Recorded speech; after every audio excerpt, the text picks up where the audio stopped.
So good morning guys. तो चलिए start करते हैं आज के यानी कि 20 अगस्त के इंपॉर्टेंट करंट अफेयर्स को। आज का पहला इंपॉर्टेंट प्रश्न ये रहा आपके सामने। हाल ही में सुंगल सुरंग का उद्घाटन अभी कहां पर किया गया?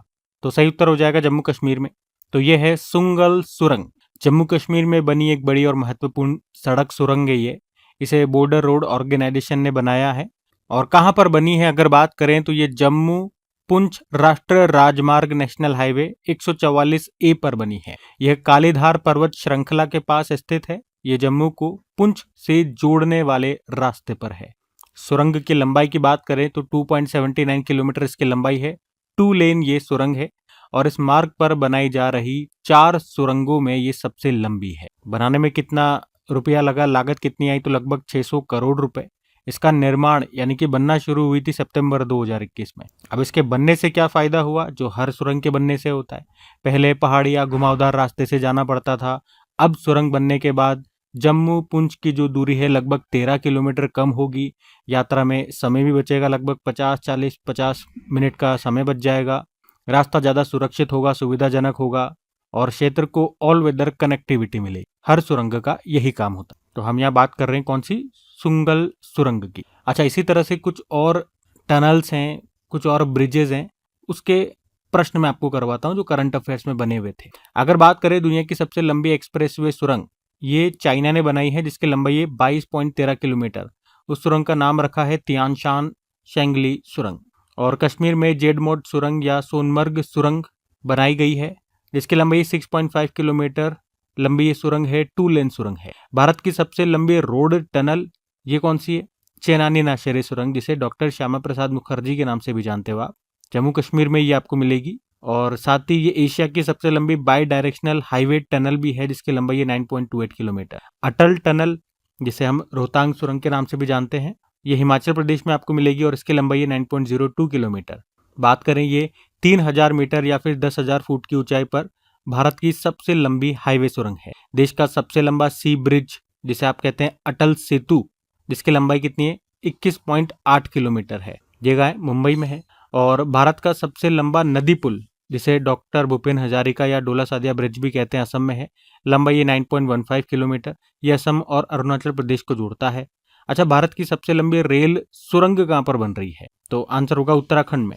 वैसे तो इसका नाम है T8 जिसकी लंबाई है 14.58 किलोमीटर, लेकिन इसे जनासू टनल या देवप्रयाग जनासू टनल भी कहा जाता है। एक्चुअली में इससे पहले भारत की जो सबसे लंबी रेलवे टनल थी वो T49 थी जिसकी लंबाई थी 12.758 किलोमीटर, जो कि Udhampur Srinagar Baramulla rail link project के तहत जम्मू कश्मीर में स्थित है। लेकिन अब ये आ गई है उससे ज़्यादा लंबी है, 14.58 किलोमीटर। बाकी जोजीला टनल, ये टनल सोनमर्ग जम्मू कश्मीर और द्रास कारगिल लद्दाख के बीच बन रही है जिसकी लंबाई है 13.153 किलोमीटर। ये जो जोजिला टनल है ये Srinagar Leh highway national highway 1 पर स्थित। ठीक है, तो भाई टनल वाला ही प्रश्न था, उसी से संबंधित मैंने आपको प्रश्न रिवाइज करवाए, ध्यान में रखना। अगला प्रश्न देखते हैं। फिर अगले में पूछ रहे हैं हाल ही में विश्व मानवतावादी दिवस कब मनाया गया? तो आंसर हो जाएगा अभी 19 अगस्त को। विश्व मानवतावादी दिवस हर साल 19 अगस्त को मनाया जाता है और ये दिन उन लोगों को सम्मान दिया जाता है या उन लोगों के सम्मान में मनाया जाता है जो युद्ध, बाढ़, भूकंप, अकाल या दूसरी आपदाओं के समय लोगों की मदद करते हैं और कई बार अपनी जान भी जोखिम में डालते हैं। थीम क्या है इस बार की? Honouring fallen humanitarians and calling for greater protection of health care, यानी कि शहीद मानवतावादियों को श्रद्धांजलि अर्पित करना और स्वास्थ्य देखभाल की बेहतर सुरक्षा की मांग करना। अच्छा, ये दिन मनाते क्यों हैं? एक्चुअली में 19 अगस्त 2003 को इराक के बगदाद में स्थित केनाल होटल पर बम हमला हुआ था और इसमें 22 मानवीय सहायता कर्मियों यानी कि ह्यूमैनिटेरियन वर्कर्स की मृत्यु हो गई थी। तो उन्हीं की याद में संयुक्त राष्ट्र ने 19 अगस्त को विश्व मानवतावादी दिवस घोषित किया था और हम ये मनाते हैं। वैसे मैं आपको बता दूं 19 अगस्त को वर्ल्ड फोटोग्राफी डे भी होता है। ठीक है, तो 19 अगस्त के 2 दिवस हो गए, विश्व मानवतावादी दिवस, वर्ल्ड ह्यूमैनिटेरियन डे और वर्ल्ड फोटोग्राफी डे। अब चलो, अगस्त में बहुत दिनों से हमने डेज नहीं पढ़े तो डेज में आपको सारे रिवाइज कराता हूँ। 1 अगस्त को एक तो राष्ट्रीय पर्वतारोही दिवस, वर्ल्ड वाइड वेब डे और वर्ल्ड लंग्स कैंसर डे मनाया गया। 3 अगस्त को नेशनल ऑर्गन डोनेशन डे, 4 अगस्त को अंतर्राष्ट्रीय क्लाउडेड लेपर्ड दिवस, 6 अगस्त को हिरोशिमा डे, 7 अगस्त को एक तो महाराष्ट्र ने 7 अगस्त को MS स्वामीनाथन जी के जयंती को सतत कृषि दिवस के रूप में मनाना शुरू किया है। 7 अगस्त को भारत में राष्ट्रीय हथकरघा दिवस के रूप में मनाते हैं और भाला फेंक दिवस भी मनाते हैं। 8 अगस्त को भारत छोड़ो आंदोलन दिवस या इसी को अगस्त क्रांति दिवस बोल दो। 9 अगस्त को विश्व आदिवासी दिवस मनाते हैं। 10 अगस्त को वर्ल्ड लायन डे भी है और वर्ल्ड बायोफ्यूल डे भी है। 12 अगस्त को इंटरनेशनल यूथ डे हो गया और वर्ल्ड एलिफेंट डे भी है। 13 अगस्त को विश्व अंगदान दिवस है। 14 अगस्त को विभाजन विभीषिका स्मृति दिवस के रूप में हम मनाते हैं। ठीक है, तो अगस्त के ये अभी तक के इंपॉर्टेंट डेज है, ध्यान में रखना। अगला प्रश्न देखते हैं। फिर अगले में पूछ रहे हैं, हाल ही में 2026 BWF वर्ल्ड चैंपियनशिप का भी कौन सा संस्करण आयोजित किया जा रहा है? तो आंसर होगा 30वां। 2026 BWF वर्ल्ड चैंपियनशिप की हम बात कर रहे हैं। इस बार इसका ये 30वां संस्करण हो रहा है। अभी 17 अगस्त को शुरू हुआ, 23 अगस्त तक ही चलेगा। कहां पर हो रहा है? इंदिरा गांधी इंडोर स्टेडियम नई दिल्ली में। और आपको बता दूं कि भारत 17 सालों के बाद इसकी मेजबानी कर रहा है, इसको होस्ट कर रहा है। भारत ने लास्ट टाइम 2009 में इसकी मेजबानी की थी हैदराबाद में। अच्छा, इस चैंपियनशिप में हमारा जो अभी तक का क्या शानदार स्कोर रहा उससे संबंधित कुछ बात बताऊं तो भारत को इस चैंपियनशिप में अपना जो पहला मेडल मिला था ना, वो 1983 में मिला था। जो किसने जीता था? प्रकाश पादुकोण ने, जो आप जानते हो दीपिका पादुकोण के फादर हैं, जो कि एक बैडमिंटन प्लेयर है। और अभी लेटेस्ट अगर बात करें कि भारत के लिए एकमात्र इसमें जो गोल्ड मेडल दिलाया है वो दिलाया है PV सिंधु ने 2019 में। अभी तक इस चैंपियनशिप में एक ही गोल्ड आया हमारे पास, जो कि PV सिंधु लेकर के आई थी 2019। ठीक है, इसका जो लास्ट एडिशन हुआ था, जो 29 नंबर का था, पिछले साल हुआ था, वो हुआ था पेरिस फ्रांस में, जिसमें विजेता चाइना था। भारत ने उसमें केवल एक ही मेडल जीता था, वो भी ब्रोंज, वो भी मेंस डबल कैटेगरी में आया था हमारे पास। सात्विक और चिराग शेट्टी की जोड़ी जीत करके लाई थी। ठीक है, तो ये लास्ट टाइम का हमारा था। इस बार देखते हैं क्या परफॉर्मेंस रहता है, जब फाइनल हो जाएगा तब बात करेंगे। बाकी बैडमिंटन से संबंधित कुछ प्रश्न जरूर मैं आपको रिवाइज कराता हूँ। अभी 30वां बैडमिंटन, ये तो देखो यही हम पढ़ रहे हैं, मैंने आपको कई बार बताया। इसमें एक और बात ऐड करेंगे, जो 30वां बैडमिंटन विश्व चैंपियनशिप 2026 है, ये हो रहा है भारत में नई दिल्ली में। मैस्कोट जरूर ऐड करना। मैस्कोट क्या है इसका? पीको, जो कि पीकॉक से प्रेरित है। उसके अलावा BWF एथलीट आयोग के अध्यक्ष ये PV सिंधु को बनाया गया है। और PV सिंधु 500 सिंगल्स मुकाबले जीतने वाली पहली भारतीय शटलर बन गई है और ऐसा करने वाली वह दुनिया की 6ठी प्लेयर बन गई है। साइना नेहवाल ने अभी संन्यास ले लिया है। अभी जो 24वां इंडिया ओपन बैडमिंटन टूर्नामेंट हुआ था, जिसे योनेक सनराइज इंडिया ओपन भी कहते हैं, उसमें मेन सिंगल का टाइटल किसने जीता? लिन चुन यी ने, जो ताइवान से हैं। और वुमेन सिंगल जीता आन सी यांग ने, जो कि साउथ कोरिया से हैं। उसके अलावा PV सिंधु अब बैडमिंटन वर्ल्ड फेडरेशन की काउंसिल की सदस्य भी बन गई है। अच्छा, बैडमिंटन का जो सबसे इंपॉर्टेंट टूर्नामेंट होता है थॉमस कप और उबेर कप, इस बार ये हुआ डेनमार्क में। थॉमस कप ये पुरुषों का होता है, उबेर कप महिलाओं का होता है। तो थॉमस कप को चाइना ने जीता फ्रांस को हरा के, और उबेर कप को साउथ कोरिया ने जीता चाइना को हरा के। अभी जो 43rd नंबर का बैडमिंटन एशिया चैंपियनशिप हुआ था निंगबो चाइना में, उसमें जो भारत के एक युवा शटलर हैं, जो बैडमिंटन प्लेयर को शटलर कहते हैं, तो इनका नाम है आयुष शेट्टी। इन्होंने यहाँ पे मेन सिंगल टाइटल में सिल्वर मेडल जीता था। बाकी डेनमार्क के जो स्टार बैडमिंटन प्लेयर है विक्टर एक्सेल्सन, उन्होंने भी संन्यास ले लिया है। बाकी अभी जो सिंगापुर ओपन हुआ था उसमें पुरुष युगल मेंस डबल का खिताब जीता था सात्विक और चिराग की जोड़ी ने। और अभी जो US ओपन बैडमिंटन टूर्नामेंट हुआ था उसमें भारत के किदाम्बी श्रीकांत ने मेन सिंगल टाइटल में सिल्वर जीता था, या यूं कह दूं कि उप विजेता रहे थे। ठीक है, और बात करते हैं अगर बैडमिंटन एसोसिएशन ऑफ इंडिया की, तो स्थापना होती है 1934। हेडक्वार्टर नई दिल्ली, हेड है हेमंत बिस्वा शर्मा, जो असम के मुख्यमंत्री। जबकि बैडमिंटन वर्ल्ड फेडरेशन की बात करोगे तो उसकी भी स्थापना होती है 1934। हेडक्वार्टर कुआलालंपुर मलेशिया, और प्रेसिडेंट है खुनयिंग पटामा, जो कि थाईलैंड से है। बाकी Thomas cup, Uber cup, Sudirman cup, रारग cup, Rahmatullah cup, Chadha cup, इन सबका संबंध है बैडमिंटन से। ठीक है, तो ध्यान रखना। अगला देखते हैं प्रश्न।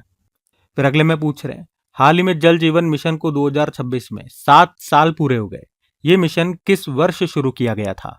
तो सही उत्तर हो जाएगा 2019 में। जल जीवन मिशन ये केंद्र सरकार की एक योजना है, जिसे 15 अगस्त 2019 को शुरू किया गया था।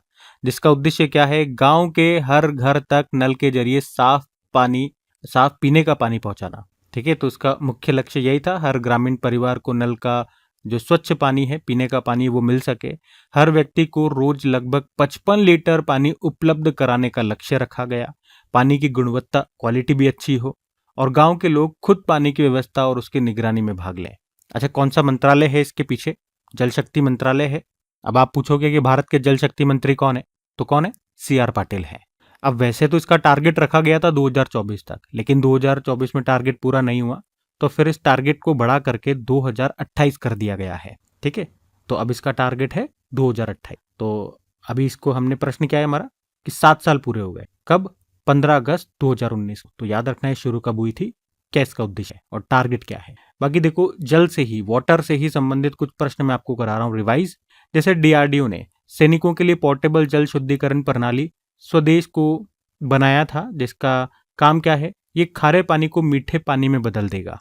भारत का पहला नदी किनारे लाइट हाउस ये बनाया जाएगा, किस नदी के किनारे? ब्रह्मपुत्र नदी के किनारे। ब्रह्मपुत्र नदी पे नेशनल वाटरवेज 2 है, आपको पता है, तो वहीं पर ये भारत का पहला नदी किनारे लाइट हाउस बनाया जाएगा। और जल महोत्सव 2026 का आयोजन, जल महोत्सव 2026 अभियान का आयोजन हुआ था गुजरात में। जल जीवन मिशन को दिसंबर 2028 तक बढ़ाने की मंजूरी मिल गई है, यही हमने पढ़ा आज।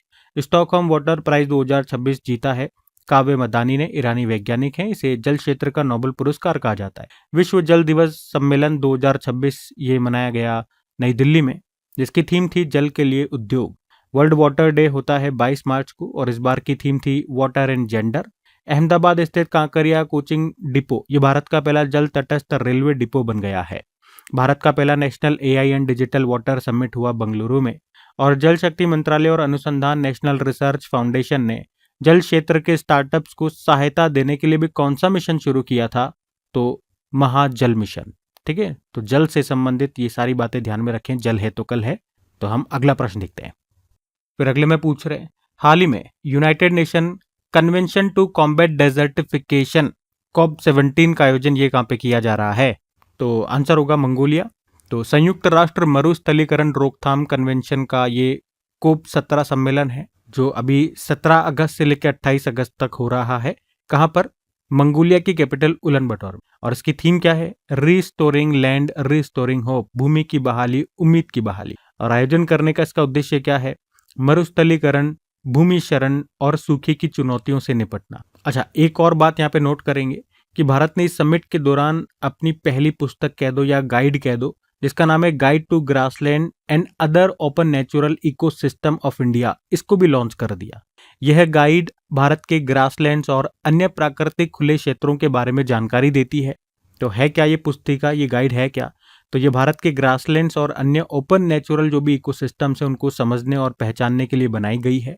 इसका उद्देश्य ये बताना है कि भारत में कहाँ कहाँ अलग अलग प्रकार की घास भूमि और खुले प्राकृतिक इकोसिस्टम पाए जाते हैं और उनका इकोलॉजिकल इंपॉर्टेंस क्या है। ठीक है, तो ये ध्यान रखना। इसका आयोजन कहाँ पर हो रहा है? मंगोलिया की कैपिटल उलानबाटर में। अच्छा, मरुस्थलीकरण से याद आएगा, एक दिवस होता है विश्व मरुस्थलीकरण और सूखा रोकथाम दिवस, world day to combat desertification and drought. कब होता है ये? 17 जून को होता है। ठीक है, ये आप जरूर ध्यान में रखना। बाकी सम्मेलन वाला प्रश्न है, तो सम्मेलन से संबंधित कुछ प्रश्न मैं आपको और रिवाइज करवाता हूँ। देखो, अगर बात करते हैं पूर्वोत्तर परिषद का जो अभी 73वां पूर्ण सत्र हुआ था, ये शिलोंग मेघालय में हुआ। लोकसभा स्पीकर है ओम बिरला, इन्होंने Commonwealth parliamentary association India region zone 2 conference का उद्घाटन किया था। कहां पर? चंडीगढ़ में। सैपलिंग डायलॉग 2026 हुआ अहमदाबाद में। विश्व फार्माकोपिया की 16वीं अंतर्राष्ट्रीय बैठक ये हुई ब्राजील में। दूसरा पैक्स सिलिका समिट हुआ वॉशिंगटन डीसी में। पहला राष्ट्रीय ग्रामीण विकास सम्मेलन ये अभी नई दिल्ली में हुआ। 29वां राष्ट्रीय ई गवर्नेंस सम्मेलन ये हुआ जयपुर राजस्थान में। 16वां भारत जापान वार्षिक शिखर सम्मेलन नई दिल्ली में। एआई गवर्नेंस पर पहला यूनाइटेड नेशन ग्लोबल डायलॉग हुआ जेनेवा स्विट्जरलैंड। राष्ट्रीय बाघ संरक्षण प्राधिकरण की 29वीं बैठक हुई कोयम्बटूर तमिलनाडु में। भारतीय वन्यजीव संस्थान की 28वीं सोसाइटी बैठक हुई कोयम्बटूर में, तमिलनाडु। और तीसरा भारत टैक्स 2026 हुआ भी नई दिल्ली में। यह भारत का सबसे बड़ा वैश्विक वस्त्र सम्मेलन है। भारत ने पहली बार 30 जुलाई से लेकर 1 अगस्त तक राजस्थान के जोधपुर में अंतर्राष्ट्रीय टाइप 1 मधुमेह शिखर सम्मेलन की मेजबानी की। संयुक्त राष्ट्र अंतर्राष्ट्रीय व्यापार कानून आयोग की 60वीं वर्षगांठ की अभी इंटरनेशनल कॉन्फ्रेंस हुई थी नई दिल्ली में। और अभी सूत्र 2026 का पहला राष्ट्र सम्मेलन भी हुआ था नई दिल्ली में। ठीक है, तो ये सब लेटेस्ट हैं समिट्स, सम्मेलन, ध्यान में रखना। अगला प्रश्न देखते हैं। फिर अगले में पूछ रहे हैं कि अभी हाल ही में बंद किए गए रोमानिया के पहले और एकमात्र न्यूक्लियर पावर प्लांट का नाम क्या है? तो आंसर होगा कैर्नावोडा या सर्नावोडा न्यूक्लियर पावर प्लांट। जो भी आप इसको रीड करो, कैर्नावोडा या सर्नावोडा, तो ये इसका नाम है। एक्चुअली में अभी अगस्त के महीने में ही भीषण गर्मी या भीषण सूखे के कारण रोमानिया के इस कर्नावोडा न्यूक्लियर पावर प्लांट के दोनों रिएक्टर्स को अभी बंद कर दिया गया। ये रोमानिया का पहला और एकमात्र न्यूक्लियर पावर प्लांट है। मतलब एक ही इनके पास न्यूक्लियर पावर प्लांट है और उसको भी बंद कर दिया गया। कारण क्या है? गर्मी।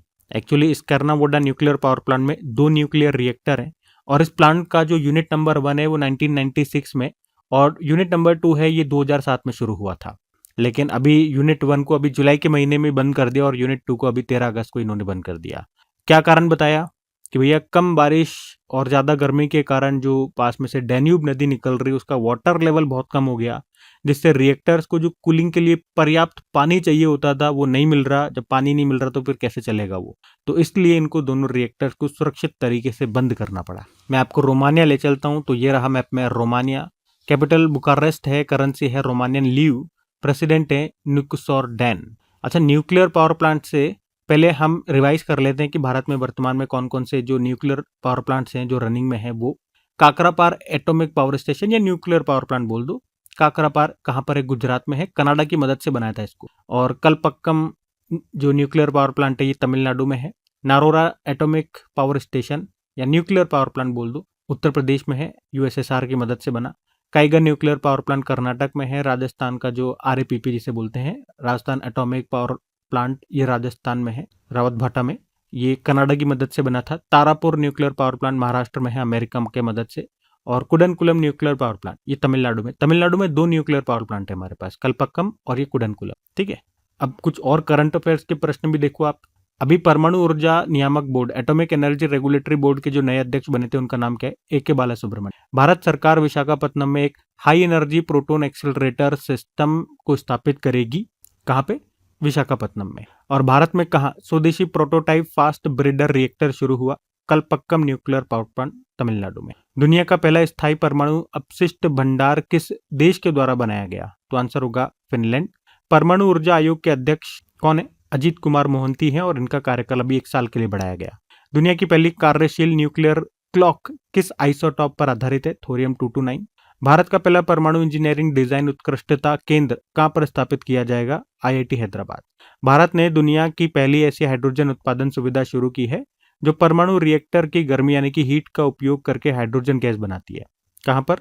इंदिरा गांधी परमाणु अनुसंधान केंद्र, कलपक्कम, तमिलनाडु में। और जियोलॉजिकल सर्वे ऑफ इंडिया ने अभी कर्नाटक के चामराजनगर जिले के गुंडलुपेट क्षेत्र में थोरियम युक्त खनिज भंडारों की खोज की। ठीक है, और ये बिल्कुल लेटेस्ट 2026 के आप देखोगे, ये करंट अफेयर्स के प्रश्न हैं, तो ध्यान रखना। अगला प्रश्न देखते हैं।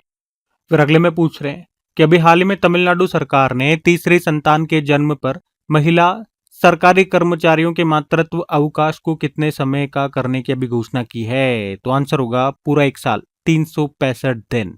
तो तमिलनाडु सरकार ने महिला सरकारी कर्मचारियों के मातृत्व अवकाश में एक बड़ा बदलाव करने की घोषणा की है।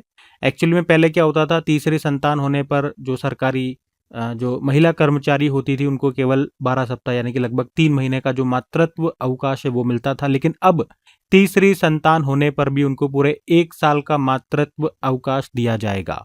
देखो पहले क्या नियम थे यहाँ पे कि जिन महिला सरकारी कर्मचारियों की बात हो रही है उसमें जो महिलाएं हैं, अगर उनके 2 से कम बच्चे हैं तब तो उनको 1 साल का अवकाश मिल सकता था, 365 दिन।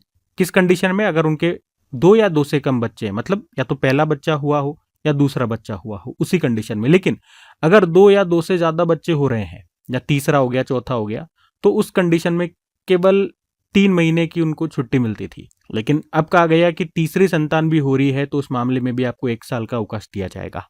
क्यों लिया गया ये फैसला? तो उद्देश्य यही है, महिलाओं को बच्चे की देखभाल के लिए ज्यादा समय देना, महिला सरकारी कर्मचारियों को काम और परिवार के बीच बेहतर संतुलन देना, और प्रसव के बाद माँ और बच्चे की देखभाल के लिए पर्याप्त समय मिले उनको, महिला सशक्तिकरण और सामाजिक कल्याण को बढ़ावा देना। ठीक है, तो ऐसा किया तमिलनाडु सरकार ने। तो ये रहा, पहले तो आप देखो मैप में तमिलनाडु। और जब से यहाँ पे एक्टर जो विजय हैं वो आए हैं, बढ़िया बढ़िया काम यहाँ पे हो रहे हैं। तो इसी बात पे आप मुझे बताओ उनकी पार्टी का नाम क्या है। मैं बार बार आपसे इसलिए पूछता हूँ क्योंकि ये प्रश्न आपके एग्जाम में आ चुका है, तो और भी एग्जाम में आ सकता है। कैपिटल चेन्नई हो गई है, मुख्यमंत्री जोसेफ विजय हो गए। टीवी के शॉर्ट में अगर बोलोगे इनकी पार्टी का नाम है, फुल फॉर्म आपको बताना है। गवर्नर है राजेंद्र विश्वनाथ अरलेकर। राजकीय पशु नीलगिरी ताहर हो गया। पक्षी है एमरोल्ड डोव। वृक्ष है ताड़ का, पाम ट्री। पुष्प है ग्लोरियोसा लिली। और सत्यमंगलम टाइगर रिजर्व है, मधुमलाई नेशनल पार्क है, Guindy national park, Annamalai national park, Mukurthi national park है।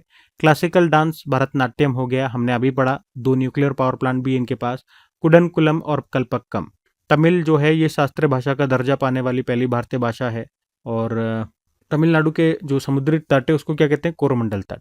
कुछ फेस्टिवल्स में बात करें तो पोंगल हो गया, जल्लीकट्टू हो गया, थाईपुसम हो गया, आदि पेरक्कू हो गया, चिथिराई महोत्सव हो गया, हेताई अम्मन महोत्सव हो गया। अब कुछ करंट अफेयर्स पढ़ लेते हैं यहाँ से। जैसे राष्ट्रीय बाघ संरक्षण प्राधिकरण की 29वीं बैठक हुई थी कोयम्बटूर तमिलनाडु में। भारतीय वन्यजीव संस्थान की 28वीं सोसाइटी बैठक भी हुई थी कोयम्बटूर में ही। कामराजार बंदरगाह, जिसे पहले एन्नौर बंदरगाह के नाम से जानते थे, चेन्नई तमिलनाडु में है। और क्यों न्यूज में था, क्योंकि इस बंदरगाह इस पोर्ट की समुद्र में गहराई, जिसे ऑपरेशनल ड्राफ्ट बोलते हैं, ये बढ़ा करके 18 मीटर कर दी गई। और विशाखापत्तनम बंदरगाह के बाद इस क्षमता वाला ये भारत का दूसरा बंदरगाह बन गया।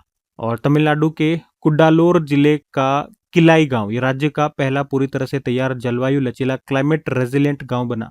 तमिलनाडु सरकार ने वेट्री वानमगल योजना शुरू करने की घोषणा की।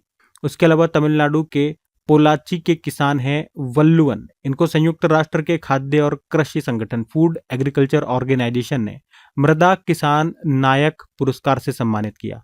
थाई मामन थंगा मोदिरा थिट्टम योजना, ये भी यहाँ पर शुरू हुई, जिसमें सरकारी अस्पताल में कोई बच्चा जन्म लेगा तो उसे 1 ग्राम सोने की अंगूठी दी जाएगी। तमिलनाडु ये भारत का पहला 3D प्रिंटेड कृत्रिम रीफ मॉड्यूल ये समुद्र में स्थापित करेगा। भारत ने दुनिया की पहली ऐसी हाइड्रोजन उत्पादन सुविधा शुरू की जो कि परमाणु रिएक्टर की गर्मी का उपयोग करके हाइड्रोजन गैस बनाती। ठीक है, कहाँ पर, ये आज भी हमने पीछे पढ़ा था एक प्रश्न में, इंदिरा गांधी परमाणु अनुसंधान केंद्र कल्पक्कम तमिलनाडु में। ठीक है, तो तमिलनाडु से ये सब बातें ध्यान होनी चाहिए। अगला प्रश्न हम देखते हैं। फिर अगले में पूछ रहे हैं, अभी हाल ही में दक्षिण सूडान में UNMISS, इसका मतलब हो गया United nation mission in south Sudan, तो इसके साथ सेवा दे रहे कितने अभी भारतीय शांति सैनिकों को संयुक्त राष्ट्र पदक मिला है, तो इसका सही उत्तर हो जाएगा 210। तो दक्षिण सूडान में संयुक्त राष्ट्र के शांति मिशनों में काम कर रहे 210 भारतीय शांति सैनिकों को उनकी अच्छी और बहादुरी भरी सेवा के लिए भी संयुक्त राष्ट्र पदक उनको दिया गया। यह सम्मान अभी दक्षिण सूडान के राजधानी जुबा में उनको दिया गया। तो इसमें हमने कहा 210 भारतीय शांति सैनिक हैं, उनमें भी देखोगे तो 6 महिला शांति सैनिक हैं और 7 स्टाफ अधिकारी हैं। अच्छा, भारतीय सैनिकों ने क्या काम किया, तो साउथ सूडान में कई बार संकट, हिंसा, मेडिकल इमरजेंसी जैसी परिस्थितियां आती रहती हैं, तो भारतीय शांति सैनिकों ने लोगों की सुरक्षा में मदद की, आपात स्थिति में सहायता की, जीवन बचाने वाले अभियानों में हिस्सा लिया, शांति और स्थिरता बनाए रखने में संयुक्त राष्ट्र की मदद की, और इसी वजह से उन्हें संयुक्त राष्ट्र ने अभी सम्मानित किया है। आपको पता है Bharat United nation peace keeping mission में सैन्य और पुलिस कर्मियों का दूसरा सबसे बड़ा योगदान करता है। अगर पूछना चाहो, आपके मन में आ रहा हो कि हाँ ठीक है भारत दूसरा है, पहला सबसे बड़ा योगदान करता कौन है, तो शायद आपको यकीन नहीं होगा, नेपाल सबसे बड़ा योगदान करता है इस मामले में। संयुक्त राष्ट्र की हम बात कर लेते हैं। देखो, यूनाइटेड नेशन की बात करें तो स्थापना होती है 24 अक्टूबर 1945 में और हेडक्वार्टर न्यूयॉर्क में है। सदस्य देश है 193। सबसे लेटेस्ट साउथ सूडान बना था 2011 में। सेक्रेटरी जनरल है एंटोनियो गुतेरेस जो पुर्तगाल से हैं। पहले कौन थे सबसे फर्स्ट नंबर के, ट्रिगवेली थे जो नॉर्वे से थे। देखो, यूनाइटेड नेशन जनरल असेंबली में बात करते हैं तो पहली महिला जो प्रेसिडेंट बनी थी वो इंडिया से कौन थी, विजय लक्ष्मी थी, विजय लक्ष्मी पंडित। वैसे नंबर में गिनोगे तो 8वें नंबर की थी, लेकिन फीमेल में गिनोगे तो पहली महिला थी। वैसे अभी वर्तमान में संयुक्त राष्ट्र में भारत के स्थायी प्रतिनिधि परमानेंट रिप्रेजेंटेटिव कौन है, पी हरीश है। और यूनाइटेड नेशन जनरल असेंबली के 80वें सत्र के अध्यक्ष बोलोगे तो एनालेना बैरबॉक है जर्मनी से। लेकिन अब आप मुझे बताओ, अभी सितंबर से ही 81वां सत्र इसका शुरू हो जाएगा और उसमें अध्यक्ष किसको बनाया गया और वो किस देश से आते हैं, ये आपको बताना है। वैसे संयुक्त राष्ट्र से कुछ और प्रश्न मैं आपको रिवाइज करवाऊं तो संयुक्त राष्ट्र की महिला शांति सैनिकों के लिए जो पहला सम्मेलन हुआ था भी नई दिल्ली में हुआ था। और संयुक्त राष्ट्र के द्वारा जारी मातृ मृत्यु दर की दर पर एक रिपोर्ट आई थी, नाम है trends in maternal mortality 2000 to 2023। इसमें भारत दूसरे स्थान पर है, टॉपर नाइजीरिया रहा। संयुक्त राष्ट्र सासाकावा पुरस्कार 2025 दिया गया मृत्युंजय महापात्रा को। यूनाइटेड नेशन ने 2026 को अंतर्राष्ट्रीय महिला किसान वर्ष के रूप में घोषित किया है। यूनाइटेड नेशन ने अभी women in executive leadership report जारी की थी, उसमें भारत 174 नंबर पर है, टॉपर निकारागुआ रहा। यूनाइटेड नेशन ने अभी वर्ल्ड अर्बनाइजेशन प्रोस्पेक्ट 2025 रिपोर्ट भी जारी की थी। बताया था दुनिया का सबसे ज्यादा आबादी वाला शहर है कौन सा, इंडोनेशिया का जकार्ता। उसके अलावा यूनाइटेड नेशन ने म्यांमार में एक क्लीन कुकिंग प्रोजेक्ट को मंजूरी दी है, जो पेरिस समझौते के तहत कार्बन क्रेडिट पाने वाली दुनिया की पहली परियोजना बन गई है। और केरल का शहर है वर्कला, ये संयुक्त राष्ट्र द्वारा चलाई जा रही अंतर्राष्ट्रीय पहल 20 सिटीज टुवर्ड्स जीरो वेस्ट में शामिल किया गया इसको। और मेजर अभिलाषा बर्राक, इनको संयुक्त राष्ट्र ने United nation military gender advocate of the year award 2025 से सम्मानित किया था। अभी 2 भारतीय सैनिकों के नाम आपको याद होंगे लेटेस्ट, लांस हवलदार हरभजन सिंह और नायब सूबेदार सुजीत कुमार प्रधान। इनको संयुक्त राष्ट्र के द्वारा मरणोपरांत डैग हैमरस्कोल्ड पदक दिया जाएगा। एआई गवर्नेंस पर पहला यूनाइटेड नेशन ग्लोबल डायलॉग का आयोजन हुआ जेनेवा स्विट्जरलैंड में। और अभी याद होगा भारत ने स्विट्जरलैंड के जेनेवा स्थित संयुक्त राष्ट्र कार्यालय को अभी 5 भारतीय मोर उपहार में दिए थे। 5 में 4 तो नीले हैं और एक सफेद मोर है। ठीक है, तो ये सब संयुक्त राष्ट्र से प्रश्न है संबंधित, ध्यान में रखना। अगला प्रश्न देखते हैं। फिर अगले में पूछ रहे हैं अभी सेमिकॉन इंडिया 2026 का थीम क्या रखा गया है। तो सही उत्तर होगा silicon to system building the ecosystem. जानते हैं इसके बारे में क्या है ये सेमिकॉन इंडिया 2026। ये भारत में सेमीकंडक्टर यानी कि चिप बनाने के क्षेत्र से जुड़ा एक बड़ा अंतर्राष्ट्रीय कार्यक्रम है। इसका आयोजन अगले महीने होने वाला है 17 से लेकर 19 सितंबर तक। कहाँ पर होगा? यशोभूमि द्वारका नई दिल्ली में होगा। और प्रधानमंत्री नरेंद्र मोदी इसका उद्घाटन करेंगे। और थीम क्या है? सिलिकॉन से सिस्टम तक इकोसिस्टम का निर्माण। इंग्लिश में बोलोगे तो silicon to system building the ecosystem. ठीक है, इतनी ही बात अभी आपको ध्यान रखनी है। क्या है, कौन सा कार्यक्रम है सेमिकॉन इंडिया 2026, जो होगा कहाँ पे? नई दिल्ली में। और थीम क्या है? सिलिकॉन से सिस्टम तक इकोसिस्टम का निर्माण। और सेमीकंडक्टर की बात है तो आपको याद आना चाहिए जो भारत सेमीकंडक्टर मिशन है, जो कि लॉन्च कब हुआ था? दिसंबर 2021 में। और अगर मैं आपसे पूछूं कि भारत का पहला स्वदेशी माइक्रो प्रोसेसर का नाम क्या है? शक्ति। जिसे किसने बनाया था? आईआईटी मद्रास ने। ये प्रश्न आपका एक बार एग्जाम में आ चुका है। ठीक है, तो इतनी बात कम से कम आप याद रखना। हम अगला प्रश्न देखते हैं। फिर अगले में पूछ रहे हैं अभी हाल ही में सांप के काटने को अधिसूचित बीमारी नोटिफिएबल डिजीज अभी किस राज्य ने घोषित किया? तो ऐसा करने वाला जो भी राज्य बना है ये है महाराष्ट्र।